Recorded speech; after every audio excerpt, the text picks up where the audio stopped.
ان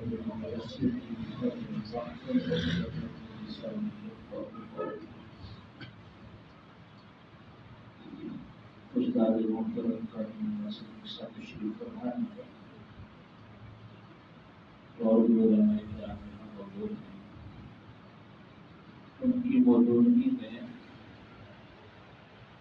بات کرنا کہ سوئے ادب میں نہ آئے، لیکن ظہر کے وقت حضرت سے ملاقات ہوئی تو حضرت نے تشکیل کر دی، تو اس تشکیل کے ہوتے ہوئے چند باتیں انشاءاللہ عرض کر کے اپنی بات ختم کروں گا، پھر انشاءاللہ اس سے بات کرنا ہے۔ اللہ جل شانہ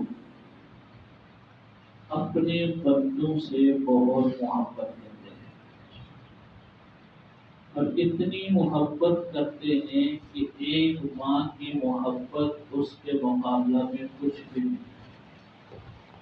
اگر یوں کہا جائے کہ اللہ کی رحمت کے محبت کے 100 حصے ہیں تو ایک حصہ اللہ نے اس محبت کا پوری مخلوق بن گیا۔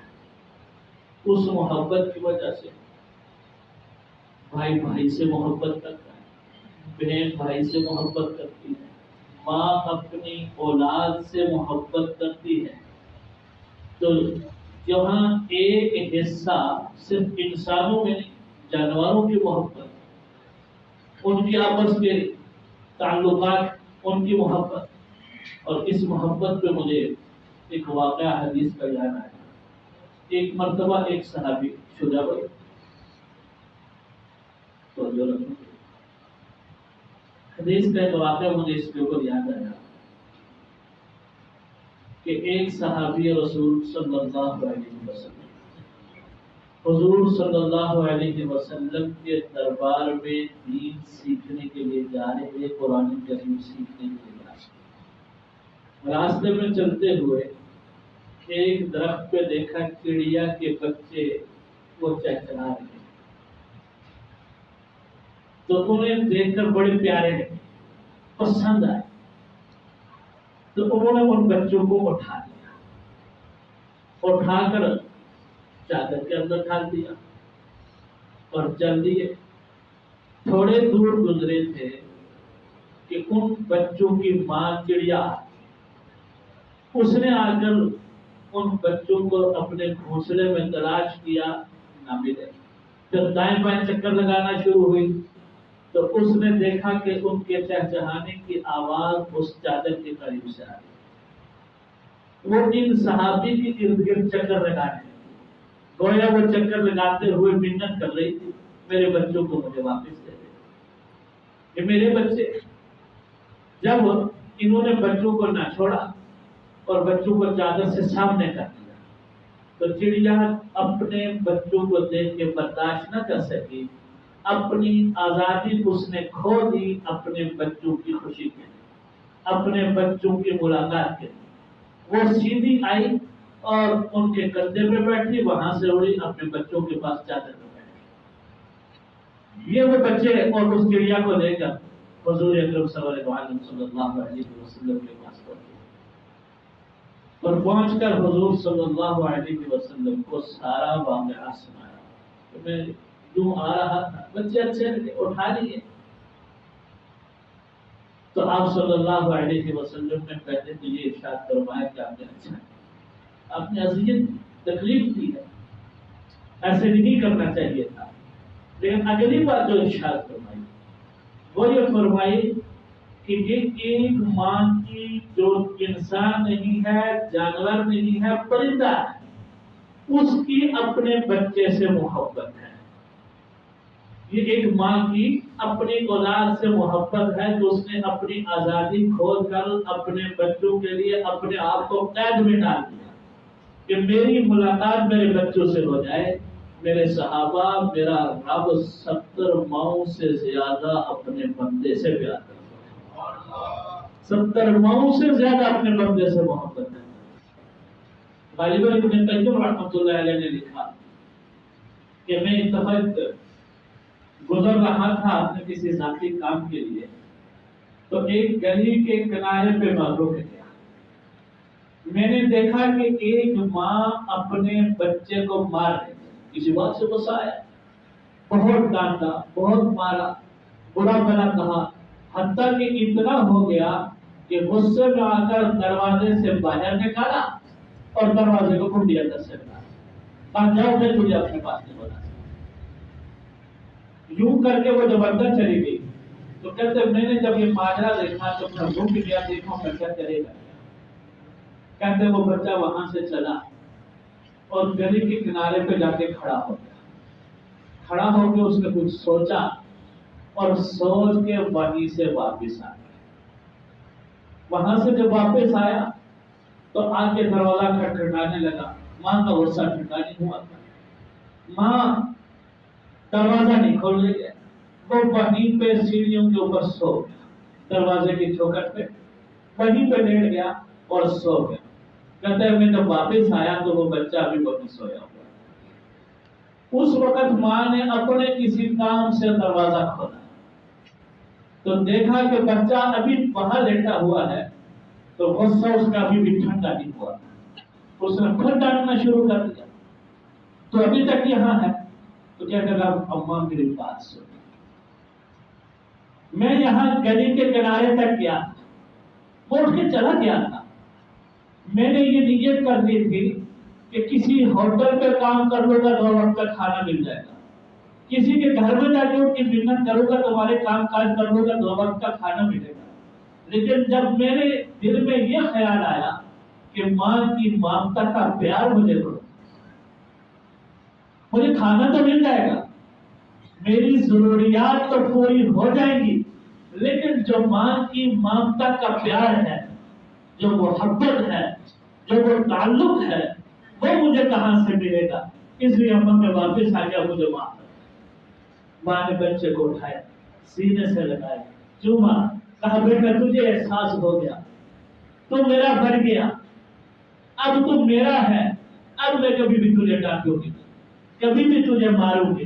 ابن قیم رحمۃ اللہ علیہ لکھتے ہیں کہ میں نے اسی وقت سوچا کہ جب ایک بندہ اللہ سے روٹھ جائے، گناہوں کے اندر نسبت میں دھس جائے، لیکن اسے یہ احساس ہو جائے کہ میرا رب بہت پیارا ہے، میرا رب بہت محبت کرنے والا ہے، وہ وہیں سے چھوڑے اپنے رب کے گھر پہ آئے، یہ تو ایک ماں کی محبت ہے، میرا رب تو 70 ماؤں سے زیادہ پیارا ہے، وہ تو اس کو اپنے سینے سے خون لگائے، خون اپنے قریب کرے گا۔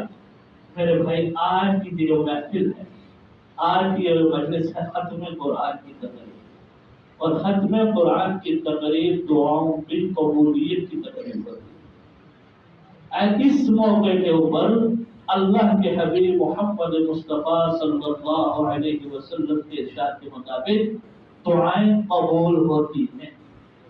ایک تو ویسے ختم قرآن کے موقع کے اوپر دعا قبول ہوتی ہے، پھر رمضان میں تو ویسے ہی قبول ہوتی ہے، پھر اوپر سے لیلۃ القدر ہو۔ لیلۃ القدر ویسے تو یہ ہے کہ آخری عشرے کی تاک راتوں میں تلاش کرنے کا حکم ہے، 20ویں، 23ویں، 25ویں، 27ویں، 29ویں۔ لیکن بعض صحابہ کرام رضوان اللہ علیہم اجمعین بڑے جذب سے، یقین سے یہ کہتے تھے کہ 27ویں شب ہی لیلۃ القدر ہے۔ چنانچہ حضرت عبید بن کعب رضی اللہ تعالیٰ عنہ سے یہ بھی مروی ہے، حضرت انس رضی اللہ تعالیٰ عنہ تو یہ فرماتے ہیں میں قسم کھا کے کہہ سکتا ہوں کہ میں نے ہمیشہ 27ویں شب میں ہی لیلۃ القدر کو پایا۔ تو ہو سکتا ہے یہ لیلۃ القدر ہو گئی، یہ لیلۃ القدر ہو، اور وہ اللہ جو رحمتوں کی بارش کرنے والا ہے، وہ اللہ جو 70 ماہوں سے زیادہ مجھ سے اور آپ سے پیار کرتا ہے، آج کی رات اپنا تعلق اس انداز سے مضبوط کریں، اس محفل سے اٹھے اور تنہائی میں اپنے رب کو، تنہائی میں اپنے رب سے منا جاتے، روئے گڑ گڑائے، اور اللہ کو یہ گڑ گڑانا بڑا پسند ہے۔ فرمایا 2 قطروں پہ جہنم کی آگ بنا، ایک وہ خون کا قطرہ جو اللہ کے دین کی سربلندی کے لیے میدان جہاد میں نکلتا ہے، اور دوسرا وہ آنسوں کا قطرہ جو اللہ کے خوف سے اور اللہ کی محبت کے شوق سے نکلتا ہے۔ ان 2 قطروں کے اوپر جہنم کی آگ ہے۔ آج اللہ کے سامنے گڑ گڑا کر اللہ سے ضرور مانگیں۔ دوسری بات ختم قرآن کا موقع ہے، اور جو آیت کریمہ میں نے شروع میں پڑھی والذین آمنوا اشد حبا للہ، ایمان والے اللہ سے بہت محبت کرتے ہیں۔ اس کی تفسیر میں بہت ساری باتیں لکھی ہیں، لیکن اس موقع کی مناسبت سے جو میرے ذہن میں اللہ نے بھی بات ڈالی میں وہ عرض کر دوں کہ یہ جو ہمارے قرآ اور حفاظ ہیں، یہ جو علماء ہیں، یہ اللہ کے قرآن کے محافظ ہیں۔ ہمیں اللہ سے محبت ہے، اور اللہ قرآن میں خود کہتا ہے ایمان والے میری محبت میں بڑے سخت ہیں، بڑے سخت ہیں۔ اللہ نہ کرے کہیں کوئی بات ایسی سن لیں جب اللہ رب العزت کی جلالت کے خلاف ہو، تو اپنا بیٹا بھی ہو تو باپ برداشت نہیں کرے، باپ کہتے بیٹا برداشت نہیں کرے۔ ایمان والے اللہ کی محبت میں نہیں ہو سکتے، جب برداشت کر ہی نہیں سکتے۔ اللہ کی محبت اور اللہ کے رسول صلی اللہ علیہ وسلم کی محبت، یہی تو ہماری پہچان ہے، یہی ہماری پہچان ہے۔ تو یہ جو اہل کی قرآن کے ساتھ تعلق جوڑے بیٹھے ہیں، ان کے لیے پیارے آقا صلی اللہ علیہ وسلم نے ارشاد فرمایا العلماء ورثۃ الانبیاء، یہ انبیاء کے وارث ہیں، اور یہ اللہ کے قرآن کے محافظ ہیں۔ اور اللہ کا قرآن کس کا کلام ہے؟ میرے کو بولے کس کا کلام ہے؟ اللہ کا کلام ہے۔ تو اللہ سے جیسے محبت ہونی چاہیے ویسے ہی اللہ کے کلام سے بھی کیا ہونی چاہیے؟ وہ اگر 70 ماؤں سے زیادہ محبت کرتا ہے، میں اس اللہ سے جمع کر کے بیٹھتا ہوں۔ اور اس محبت کا تعلق کیا ہے؟ محبت کا تقاضا یہ ہے ہم اپنی دنیاوی محبتوں کو دیکھیں۔ اگر اپنے بچوں سے پیار ہوتا ہے، محبت ہوتی ہے، تو جب والد گھر جاتا ہے بچہ دوڑ کے سینے سے لگتا ہے، بطور ٹھنڈ پڑتی ہے، سینہ ٹھنڈا ہو جاتا ہے۔ جب بچے کو چومتا ہے اور سکون آ جاتا ہے۔ جب باتیں کرتا ہے اپنے بچے سے اور بچہ توتلی زبان میں اپنی باتیں بتلاتا ہے، یقین کیجیے سارے دن کی تھکاوٹ ہو جاتی ہے، سارے دن کی تھکاوٹ ہو جاتی ہے۔ تو اللہ کا قرآن ہے، اللہ کا کلام ہے۔ جب ہم اس قرآن کو دیکھیں تو اس سے پیار، اس سے محبت ہے، اسے اپنے سینے سے لگائیں۔ کیوں؟ یہ اللہ سے محبت۔ قرآن اللہ کو تو سینے سے نہیں لگا سکتے، اللہ کے کلام کو تو سینے سے لگا سکتے، اس کو سینے سے لگائیں، اس قرآن کو چومیں۔ لوگ کہتے ہیں چومنا ٹھیک نہیں، میں کہتا ہوں کیوں نہیں ٹھیک؟ یہ تو اظہار محبت ہے بابا، یہ اظہار محبت ہے۔ اس کو چومیں اور پھر اس قرآن کو کھول کے اس کے الفاظ کو، اس کے الفاظ۔ اگر بچہ کسی کا اللہ نہ کرے گونگا ہو تو جب اس سے نفرت کرنا شروع کر دیتا ہے، وہ زبان سے کچھ کہتا ہے اسے سمجھ نہیں آ رہا، یہ بچہ ابھی بولنا سیکھا نہیں ہے، وہ توتلی زبان میں باتیں کرتا ہے کہ ابھی کچھ کہہ رہا تھا، 10 باتوں میں سے ایک بات سمجھ میں آ رہی ہے، لیکن پھر بھی یہ ماں اس پہ خوش ہو رہی ہے، باپ اس پہ خوش ہو رہا ہے کہ میرا بچہ ہے مجھ سے باتیں کر رہا ہے۔ تو ہم اللہ کے قرآن کو نہیں سمجھ رہے، پھر بھی جب پڑھیں گے تو اللہ کو ہم پر رشک آئے گا کہ نہیں آئے گا؟ پھر بھی اللہ کا قرب نصیب ہوگا، پھر بھی اللہ کا تعلق نصیب ہوگا۔ امام احمد رحمۃ اللہ علیہ مشہور واقعہ ہے کہ جب ان کو قرآن کریم کی وجہ سے مار پڑتی تھی، کوڑے پڑتے تھے، خلق قرآن کا مسئلہ جب چھڑا تو وہ روزانہ کوڑے کھانے خود چلے جائیں۔ لوگوں نے پوچھا احمد کیا حال ہے؟ یہ لوگ اس سے بھاگتے ہیں اور تم خود چلے آتے ہو۔ فرمایا جب قرآن کے لیے میرے جسم پہ کوڑے پڑتے ہیں اسی وقت اللہ کا دیدار نصیب ہوتا ہے، اسی وقت اللہ کا دیدار نصیب ہوتا ہے۔ فرمایا ایک دفعہ اللہ کو خواب میں نے دیکھا تو میں نے اللہ جل شانہ سے پوچھا اے اللہ سب سے زیادہ آپ کا قرب کس چیز سے حاصل ہو؟ تو آپ نے فرمایا کہ سب سے زیادہ میرا قرب میرے نکلے ہوئے کلام سے حاصل ہوگا۔ سب سے زیادہ قرب اللہ کو نصیب ہوتا، وہ کس سے ہوتا بھائی؟ والذین آمنوا اشد حبا للہ، ایمان والے تو محبت میں بڑے مضبوط ہیں۔ یہ قرآن کی محبت ان کے سینوں میں بسی ہوئی اور اس کی تلاوت سے اللہ پھر پوچھا اے اللہ سمجھ کر پڑھیں تو تب نصیب ہوتا ہے، فرمایا نہیں، سمجھ کے پڑھو پھر بھی ہوتا ہے، اور بغیر سمجھے پڑھو پھر بھی نصیب ہوتا ہے، پھر بھی نصیب ہوتا ہے۔ ہاں، ایک حرف کے اوپر 10 نیکی، وہ یہ نیکیوں کی قدر تو اس وقت آئے گی نا یوم یفر المرء من اخیہ وامہ وابیہ وصاحبتہ وبنیہ، جس وقت بندہ اپنے باپ سے بھاگے گا، اپنے بھائی سے بھاگے گا، اپنی ماں سے بھاگے گا، اپنی بیوی سے بھاگے گا، کیوں؟ کہیں کوئی ایک نیکی مجھ سے نہ مانگے، اس وقت قدر آئے گی کہ ایک نیکی کیا ہے۔ اور ابھی لفظ پورا نہیں ہوا ہوتا، ہر عمل کا اجر عمل کے بعد لکھا جاتا ہے، لیکن قرآن کریم ایسا کلام ہے ابھی لفظ پورا نہیں ہوا ہوتا، اللہ اجر پہلے لکھ دیتے ہیں۔ ابھی الف پڑھا ہے، لام میم نہیں پڑھا، الف کے اوپر 10 نیکی اس کے لیے لکھ دی گئی، لام پڑھا ہے 10 اور لکھ دی گئی، میم پڑھا ہے 10 اور لکھ دی گئی۔ تو اس قرآن سے محبت اور اس کی محبت کا تقاضا یہ کہ اس قرآن کو پڑھنے والوں سے بھی محبت ہو، اس قرآن کو پڑھنے والوں سے، کیونکہ اس قرآن کے محافظ ہیں، اس قرآن کے اور اللہ کے کلام کا جو محافظ ہو وہ میرا محبوب ہو، وہ میرا محبوب ہو۔ اور پیارے آقا صلی اللہ علیہ وسلم کی حدیث، کن عالما او متعلما، عالم بن کر زندگی گزار یا طالب علم بن کر زندگی کا، او مستمعا یا ان دونوں سے سننے والا بن جا۔ اگر خود اتنا وقت نہیں ہے کہ تو خود دین سیکھ سکے تو کم از کم اتنا تو کر سکتا ہے، دونوں کے پاس بیٹھ جا، کسی وکیل سے سیکھنا شروع کر۔ اگر اتنا بھی نہیں تو او محبا، ان سے محبت کرنے والا، ان کی محبت کی لاج رکھتے ہوئے تیرا بیڑا پار ہو جائے، تیرا بیڑا پار ہو جائے۔ تو ان علماء سے، ان حفاظ سے اس لیے محبت کرتی ہے کہ یہ میرے اللہ کے کلام کے محافظ ہیں، اور اللہ نے ان کو اپنے قرآن کی حفاظت کے لیے چنا ہے، یہ اللہ کے منتخب کرتا ہے۔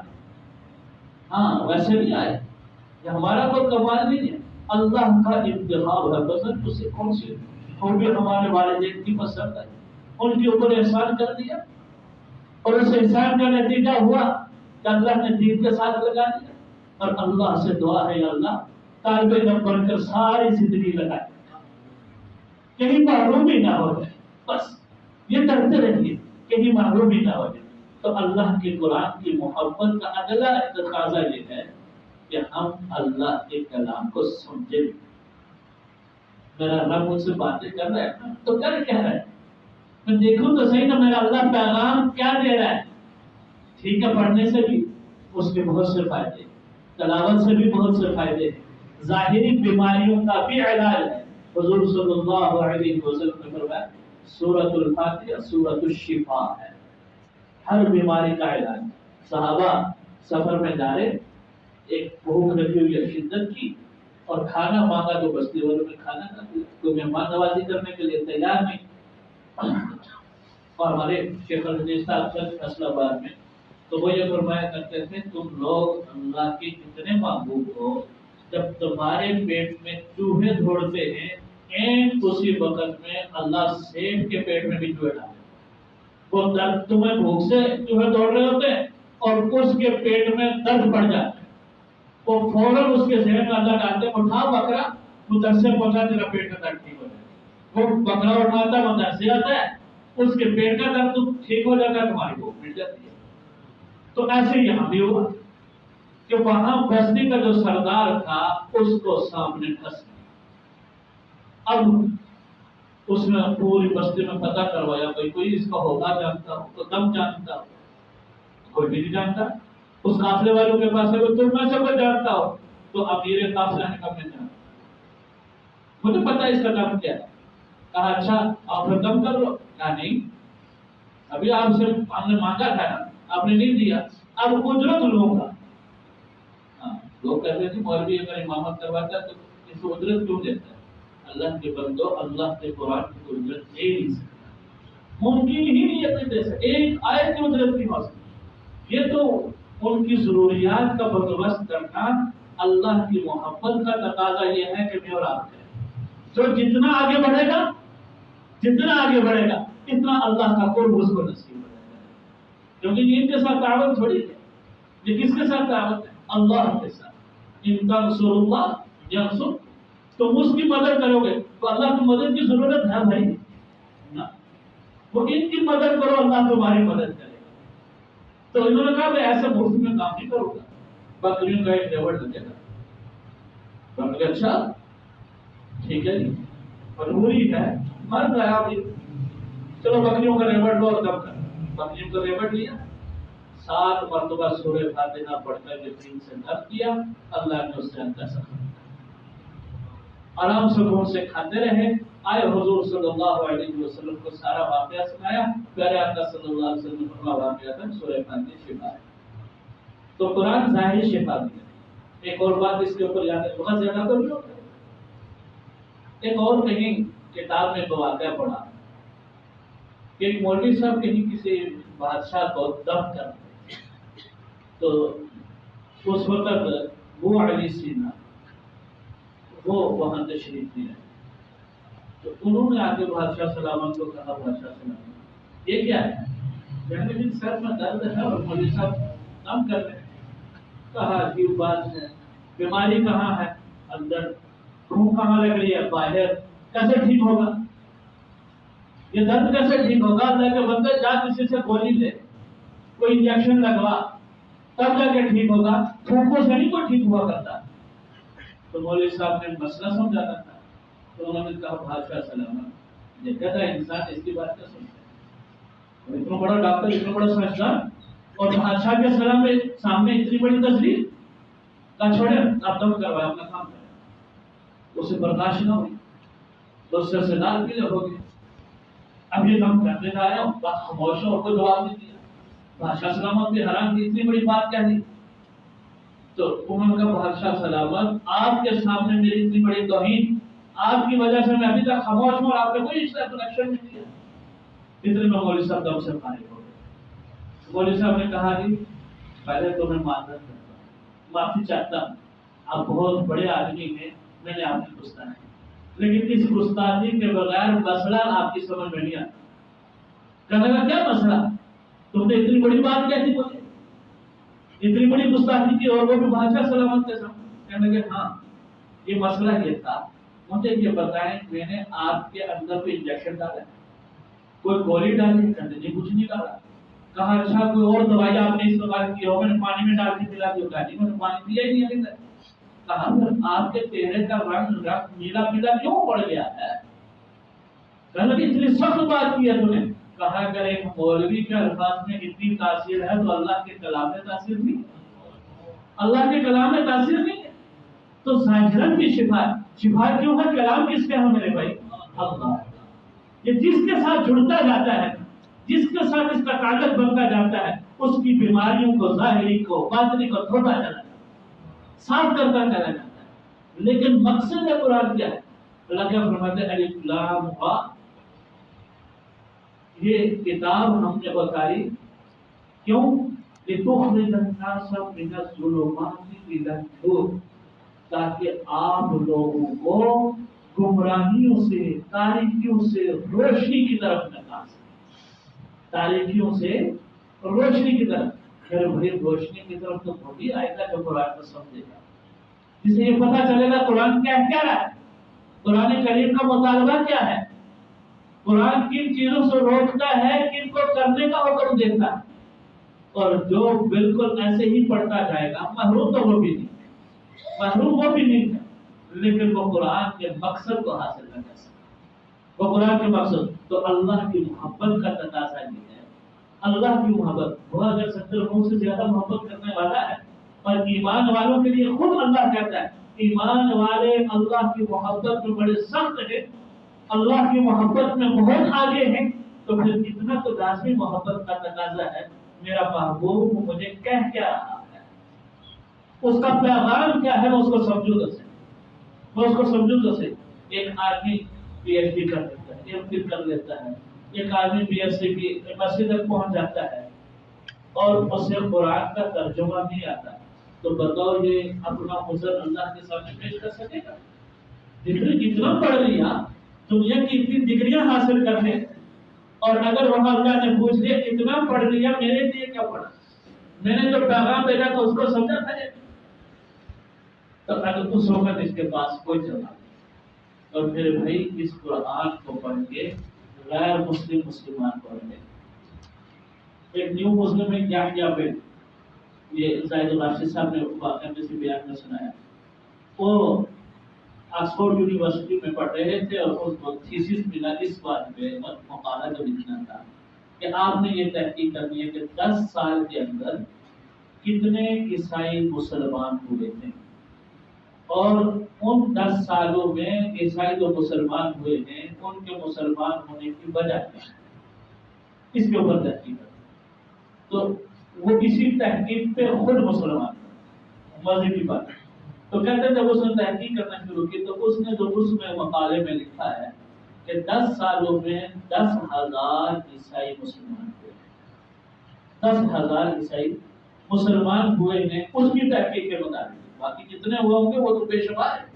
تو اس کی جن سے اس کی ملاقات ہوئی اور فرمایا ان میں سے 80% وہ ہیں جو صرف قرآن کریم کا ترجمہ پڑھنے سے مسلمان ہیں، 80% وہ ہیں جنہوں نے صرف قرآن کریم کا ترجمہ پڑھا ہے اور اس سے مسلمان ہوئے۔ اور اسی طرح ایک M.A. مجاہدہ خاتون، یہ شکاگو یونیورسٹی کی ایک پڑھی ہوئی اور خاتون ہے، ان کا نام پہلے ماریا تھا، پھر اسلام قبول کیا تو مجاہدہ اپنا نام ہوتا، M.A. کے نام سے یہ مشہور ہے۔ تو یہ کہتی ہیں کہ میں اس طریقے سے مسلمان ہوئی کہ میں جب یونیورسٹی میں پڑھتی تھی تو ایک قاری صاحب ایک مسجد میں کبھی اذان دیتے کبھی تلاوت کرتے تو وہ آواز مجھے بہت پسند، تو میں نے کہا کہ میں اس آواز کو سمجھوں تو صحیح یہ کیا ہے۔ میں نے لوگوں سے پوچھا یہ کیا پڑھتے، تو لوگوں نے کہا تاہوری قرآن، یہ قرآن شریف ہے۔ میں نے قرآن شریف منگوایا تو عربی میں تھا، مجھے تو میرے ساتھ میں عربی جانتی نہیں تھی۔ کہنے لگے کہ میں نے پھر یہ کیا کہ میں نے کہا جی اس کا کبھی کوئی ترجمہ ملے گا، تو انہوں نے انگریزی ترجمہ اٹھا کے دیے، کافی سارے لکھے ہوئے۔ کہ میرے دل کے اندر یہ جذبہ پیدا ہوا کہ ترجمہ تو انسانوں کا لکھا ہوا ہے، قرآن تو اللہ کا کلام ہے۔ میں ایسے کروں گی کہ میں جہاں جتنی تحقیقات میں نے کر لی میں عربی زبان اوریجنل طریقے سے سیکھوں گی اور سیکھ کے پھر بھی اس قرآن کو خود سے سمجھوں۔ وہ کہتی ہے میں نے 2 سال مسلسل عربی لفظ سیکھنے کو پڑا اور 2 سال کے بعد میں نے قرآن کا مطالعہ شروع کیا، ادھر میں نے قرآن کا مطالعہ شروع کیا، ادھر اللہ نے میرے دل کی دنیا کو بنایا اور میں مسلمان۔ کیوں؟ ان لوگوں کو یہ پتہ چلا اللہ کیا ہے، اللہ پیغام کیا دے رہے ہیں، اور میں اور آپ مسلمان ہونے کے باوجود یہی سمجھ پاتے اللہ ہم کیا کرنا ہے۔ یہ جو تراویح کی سنت ہے کہ قرآن کریم پورا سنایا ہے، ایک حکمت اس میں یہ بھی ہے کہ اللہ کے جتنے پیغامات ہیں وہ ایک دفعہ سال میں سب سن لیں کہ اللہ ہم سے کیا بتا رہا ہے۔ لیکن ہے افسوس کہ نہ مجھے پتا ہے حافظ صاحب کیا پڑھ رہے ہیں کیا کہہ رہے ہیں، نہ حافظ صاحب کو پتا ہے نہ پیچھے کھڑے ہونے والے۔ کتنی جفا ہے، کتنی جفا ہے۔ اس لیے آج ہم نیت کریں کہ انشاءاللہ قرآن کریم کو سیکھنے کی کوشش کریں، اور اس کے لیے اگر کسی استاد کی ضرورت ہو استاد مل جائے تو کافی ہے، نہ ملے تو آسان ترجمہ قرآن کے نام سے مفتی تقی عثمانی صاحب کا منظر کا ان کا ترجمہ ہے، بڑا سا اور بہت سارے تراجم ہیں جو آسان لکھے ہو۔ میری تحقیق کے مطابق سب سے آخری ترجمہ جو لکھا گیا وہ ابھی یہ ہے، تو جو آخر پہ لکھا ہوتا ہے وہ آج کے محاورے میں لکھا گیا ہے تو وہ زیادہ سہولت والا ہے، ہم اس ترجمے کو پڑھنا شروع کریں اور جہاں کہیں کوئی دقت آئے کسی عالم سے جا کے اس سے پوچھیں کہ یہاں مجھے یہ مسئلہ پیش آیا ہے، آپ مجھے سمجھا دیں، یہ بات مجھے یوں سمجھ آئی ہے، صحیح سمجھ آئی ہے یا غلط سمجھ آئی ہے، تو پھر انشاءاللہ آپ قرآن کو آسانی سے سمجھیں۔ روزانہ کی ایک آیت سیکھیں اور ایک آیت سیکھنا، ہم کہتے ہیں نا کہ لیلۃ القدر ہے، رات کو اتنے نفل پڑھیں، تو کتنے پڑھ لیں گے؟ 100 نفل پڑھ لے گا، بہت پڑھ لے گا تو 1000 نفل پڑھ لے گا۔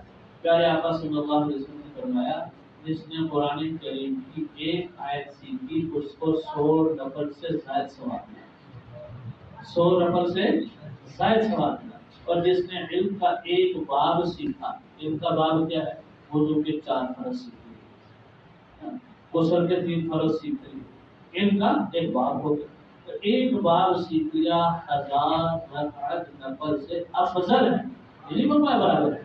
اس طرح فرمایا لیلۃ القدر 1000 مہینوں سے افضل ہے، یہاں بھی فرمایا کہ 1000 رکعت سے افضل ہے. اور آخری بات عرض کروں کہ اس محبت کا تقاضا یہ ہے کہ ہم علماء سے محبت کریں.